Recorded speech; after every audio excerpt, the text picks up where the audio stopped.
Title: सबसे सुंदर कौन? कौवे ने बनाया मोर को बंदी। एक समय की बात है। जंगल में एक बहुत ही घमंडी कौवा रहता था, जो खुद को सबसे सुंदर समझता था। वह अपनी चमकीली काली पंखों और तेज आवाज पर गर्व करता था। जब भी वह उड़ता, दूसरे पक्षी उसकी ओर देखते, लेकिन उसका घमंड दिन प्रतिदिन बढ़ता जा रहा था। एक दिन कौवे की मुलाकात एक खूबसूरत मोर से हुई।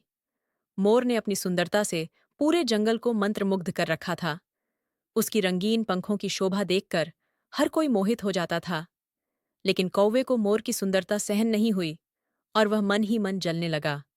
कौवे ने सोचा, मैं भी इस मोर से कम नहीं हूं, परंतु लोग इस मोर की इतनी तारीफ क्यों करते हैं? इसे सबक सिखाना ही पड़ेगा। उसने एक चालाक योजना बनाई।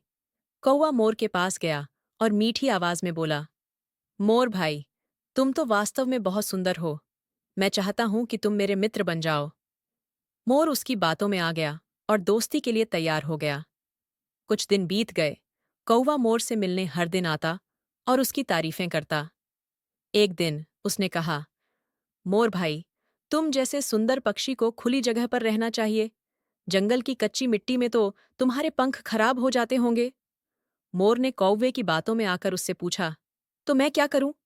कौवे ने चालाकी से कहा, मैं तुम्हें एक बहुत ही सुंदर जगह ले चलूंगा, जहां कोई तुम्हें परेशान नहीं करेगा और तुम शांति से रह सकोगे।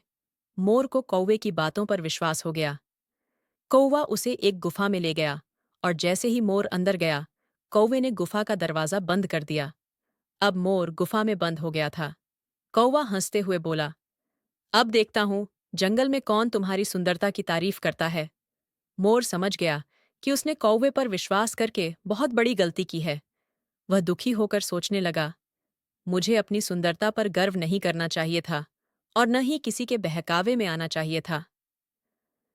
कुछ समय बाद जंगल के कुछ अन्य पक्षियों को मोर की गुफा में बंद होने की बात पता चली।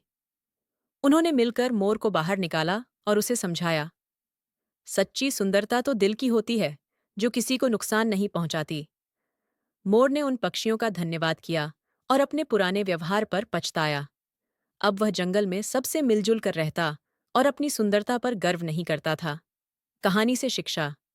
इस कहानी से हमें यह शिक्षा मिलती है कि हमें अपनी सुंदरता या गुणों पर घमंड नहीं करना चाहिए और न ही किसी के बहकावे में आना चाहिए। सच्ची सुंदरता वही है जो सभी के साथ मिलजुल कर रहे और किसी का नुकसान न पहुंचाए।